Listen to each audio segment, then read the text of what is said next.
महाराष्ट्रात जीएसटी विधेयक मंजूर करण्यासाठी आज विशेष अधिवेशन बोलावण्यात आलेलं आहे। लोकसभा आणि राज्यसभेत जीएसटी विधेयकाला हिरवा कंदील मिळाल्यानंतर विविध राज्यांमध्ये विधेयक मंजूर करण्याची प्रक्रिया सुरू झाली आहे। मुंबई पालिकेची स्वायत्तता अबाधित राखली जाणार असेल तर जीएसटीला शिवसेनेची हरकत नसेल अशी प्रतिक्रिया उद्धव ठाकरे यांनी दिली आहे। दरम्यान याआधी आसाम, बिहार, झारखंड राज्यांमध्ये जीएसटी विधेयक मंजूर झालं आहे।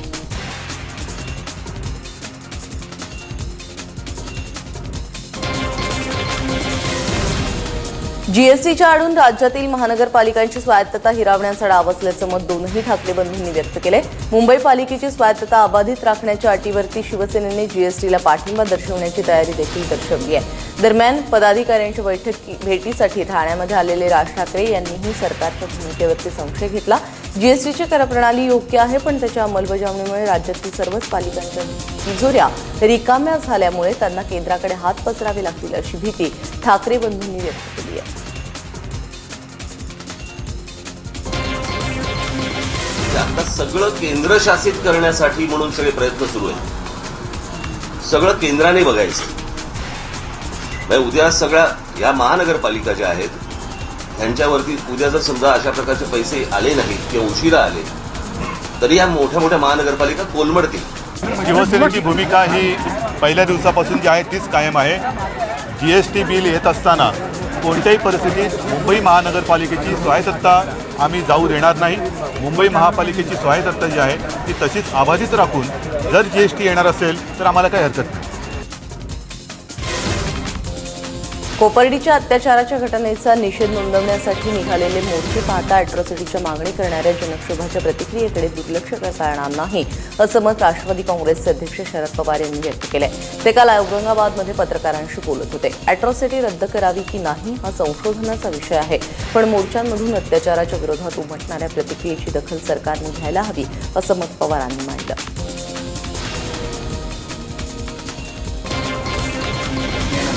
मराठवाड्यात काही मोर्चे निघतात मराठा समाजाचे आणि त्यातनं एक मागणी समोर येते की अॅट्रॉसिटीचा जो कायदा आहे तो त्याच्यावर विचार करण्यात यावा। याबद्दल तुमचं काय मत? अजून आम्ही काही त्याच्या संबंधी आता विचार करत नाही, परंतु ही जी प्रतिक्रिया येते ती दुर्लक्षित करण्यासारखी नाही।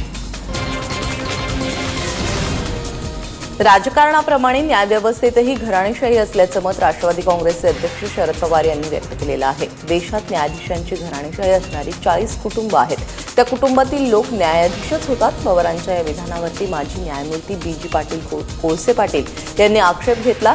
राजकारणातही घराणेशाही असते असा टोला त्यांनी लगावला, पण पवारांनी लगेच प्रतिटोला देत राजकारण्यांना 5 वर्षांनी लोक घरी पाठवतात असं न्यायाधीशांना पाठवत नाहीत अशी कोपरखळीही मारली। 40 कुटुंब त्यांच्या कुटुंबातले किंवा त्यांचे ज्युनियर अशांच्यामधून ही समाज आज या देशामध्ये पदभरण्याच्या संबंधीची भूमिका स्वीकारली जाते का त्याला कुटुंबाला माहिती नाही।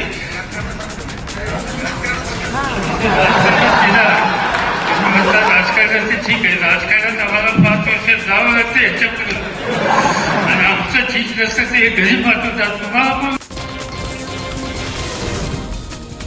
पुणे जिल्ह्यातील शिरूरचे विद्यमान नगरसेवक आणि माजी उपनगराध्यक्ष महेंद्र मल्लाव यांची भर दिवसा काल निर्घृण हत्या करण्यात आली। मल्लाव हे एक अंत्ययात्रा आटोपून दुचाकीवरून घरी निघाले होते। त्यावेळी 2 दुचाकींवरून आलेल्या आरोपींनी त्यांच्यावरती अचानक हल्ला केला। तीक्ष्ण हत्यारांनी वार केल्यानंतर महेंद्र मल्लाव यांचा जागीच मृत्यू झाला। या घटनेनंतर मल्लाव समर्थक आणि नातेवाईकांनी पोलीस ठाण्यात घुसून तोडफोड केली आहे। भर दिवसा घडलेल्या या निर्घृण खुनाच्या घटनेमुळे संपूर्ण गावात भीतीचं वातावरण आहे। आरोपींना अटक करीत नाही तोपर्यंत मृतदेह ताब्यात घेणार नाही अशी भूमिका जमावानं घेतली आहे।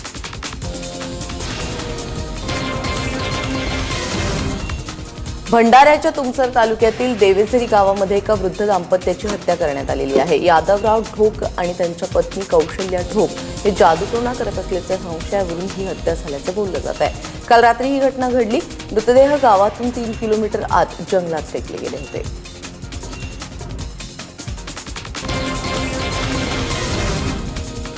छत्रपती शिवाजी टर्मिनसच्या मेनलाईन हॉलमधून 2 वर्षांच्या चिमुकल्याचं अपहरण झाल्याची घटना घडलेली आहे. सीसीटीव्ही कॅमेऱ्यात ही चोरी कैद झालेली आहे. शनिवारी पहाटेच्या अंधारामध्ये एका जोडप्याने वैष्णवी धवसे या मुलीला पळवून नेलं.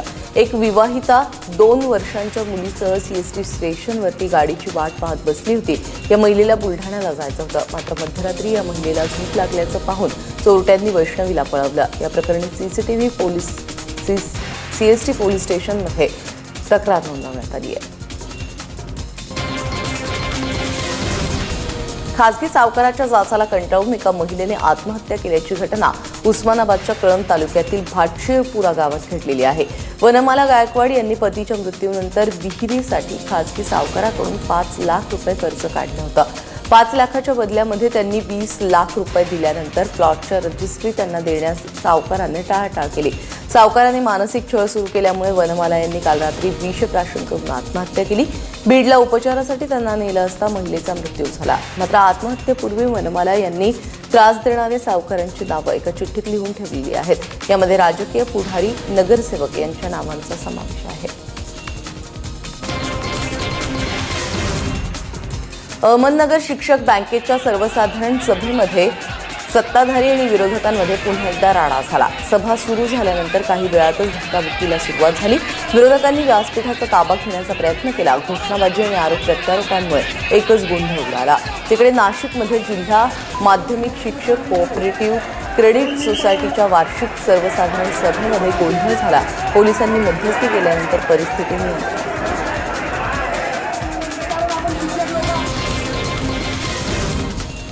मुंबईच्या हाजी अली दर्ग्यामध्ये महिलांनाही मजारपर्यंत प्रवेश देण्यास हायकोर्टाने परवानगी दिली आणि त्यानंतर काल भूमाता ब्रिगेडच्या तृप्ती देसाई यांनी हाजी अली दर्ग्यात प्रवेश केला.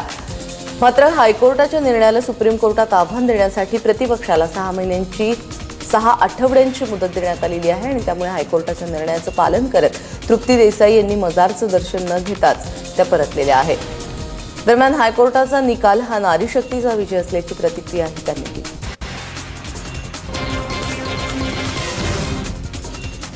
नॅशनल लॉ युनिव्हर्सिटी उभारण्यासाठी सरकार कटिबद्ध असून ही युनिव्हर्सिटी औरंगाबादमध्येच उभारणार असं मुख्यमंत्री देवेंद्र फडणवीस यांनी म्हटलंय. त्याचबरोबर लॉ युनिव्हर्सिटीमध्ये 30% जागा राज्यातील विद्यार्थ्यांसाठी राखीव असतील असंही मुख्यमंत्र्यांनी सांगितलं. मुंबई हायकोर्टाच्या औरंगाबाद खंडपीठाच्या 35व्या वर्धापन दिनाच्या सोहळ्यात मुख्यमंत्री देवेंद्र फडणवीस काल उपस्थित होते. कधीकधी सरकार आणि व्यवस्थेला धक्का तंत्राची गरज असते आणि त्याची जाणीव न्यायालय करून देतं असं म्हणत फडणवीसांनी हशा टिकवला. औरंगाबादमध्ये खंडपीठाच्या परिसरातील विविध प्रशासकीय कामांना मंजुरी दिल्याची माहितीही त्यांनी यावेळी दिली.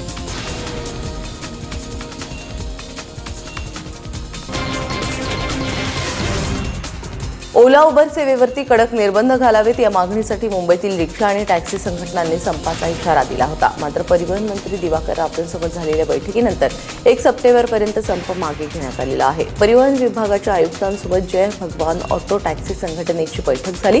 मात्र ठोस आश्वासन न मिळाल्यामुळे संपावर जाण्यास टॅक्सी संघटना ठाम होते. त्यानंतर परिवहन मंत्री दिवाकर रावतेंसोबत झालेल्या बैठकीनंतर तूर्तास संप मागे घेण्याचा निर्णय घेण्यात आलाय. मुंबई पुणे महामार्गावरती जर तुम्ही बेशिस्त वाहन चालवत असाल तर यापुढे तुम्ही खबरदारी घेण्याची गरज आहे. कारण तुमच्या वाहनाचा वेग आणि बेशिस्तपणा हा ड्रोन कॅमेऱ्याची नजर टिपणार आहे. गेले 2 दिवस खंडाळा घाटामध्ये ड्रोनद्वारे वाहनांवरती नजर ठेवण्याचं प्रात्यक्षिक केलं जात आहे. सध्या 4 ठिकाणी हे ड्रोन्स लावण्यात आलेले आहेत. नियमांचं उल्लंघन झाल्याने ड्रोननं टिपलेले फोटो महामार्ग पोलिसांना दिले जातील आणि ज्यानंतर तुमच्यावरती कारवाई होऊ शकेल. प्रात्यक्षिक झाल्यानंतर मुंबई पुणे महामार्गावरती 24 तास या ड्रोन कॅमेऱ्याची नजर असेल.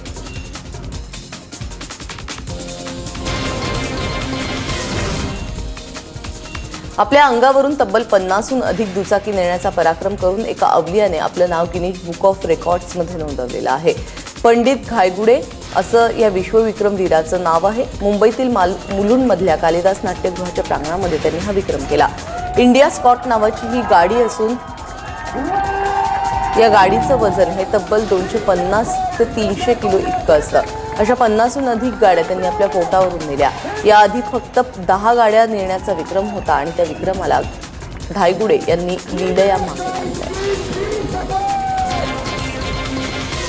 जवळजवळ 5 ते 6 वेळा आम्ही 9चे केले, 41 गाड्यांचे केले, 64 गाड्यांची क्लिप केल्या आणि ह्याच्या आधी ह्याच बाईक 25 वेळा पास करून आम्ही त्यांना video clip Guinness book of world रेकॉर्डला पाठवलेले आणि त्यांनी येस म्हणून सांगितलेलं आहे.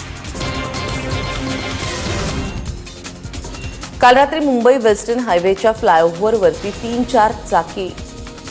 चारचाकी गाड्यांचा अपघात झाल्याने तिघे जखमी झाले. दक्षिण मुंबईकडून येणाऱ्या कारने तिच्या पुढच्या एका कारला धडक दिली. त्यामुळे कार डिव्हायडर ओलांडून पलीकडच्या रस्त्यावरती गेली आणि त्या गाडीला देखील एका गाडीने धडक दिली. त्यामुळे कारचाही अपघात झाला. या अपघातात तिघे जखमी असून त्यांच्यावरती उपचार सुरू आहेत. ऐसा हम लोग जा रहे थे तो गाड़ी वाला है ना ऐसा हमको ठोका तो हम लोग ऐसा टर्न लेके ऐसा हमारी गाड़ी पलट के इनकी गाड़ी लगा, इनकी गाड़ी से हमारी गाड़ी बच गई, नहीं तो पूरा हम लोग नीचे चले आते थे. हम हमारा नॉर्मल जा रहे थे तो पीछे से अचानक से एक होंडा सिटी वाला आया और मुझे ना मारा ऐसा पीछे, जो मेरी गाड़ी पूरी है ना घूम गई और ये साइड ये रोड पे आ गई. गाड़ी पर जस्ट पलटी होने वाली थी, भाई ने आके कंट्रोल करके इनकी गाड़ी को कंट्रोल करके इन्होंने इम्पैक्ट देके बचा लिया, नहीं तो गाड़ी पूरी आउट ऑफ कंट्रोल होके वो रोले होके गिर जाती. ठाणे महानगरपालिकेच्या पंचवार्षिक निवडणुकांसाठी लवकरच प्रभाग रचना जाहीर केली जाणार आहे. 2 प्रभागांसाठी काल पोटनिवडणुकांचं मतदान झालं. 53 विरावा आणि 32 वागळे असं पोटनिवडणुका होत असून या ठिकाणी सत्तेतील सहकारी शिवसेना आणि भाजप एकमेकांमध्ये समोर उभे ठाकलेले आहेत. यामध्ये काँग्रेसनेही आपली कंबर कसल्याचं पाहायला मिळतंय. त्यामुळे निवडणूक रंगतदार होणार हे निश्चित. 32 प्रभागात 44 तर 53 प्रभागात 42% मतदान झालंय.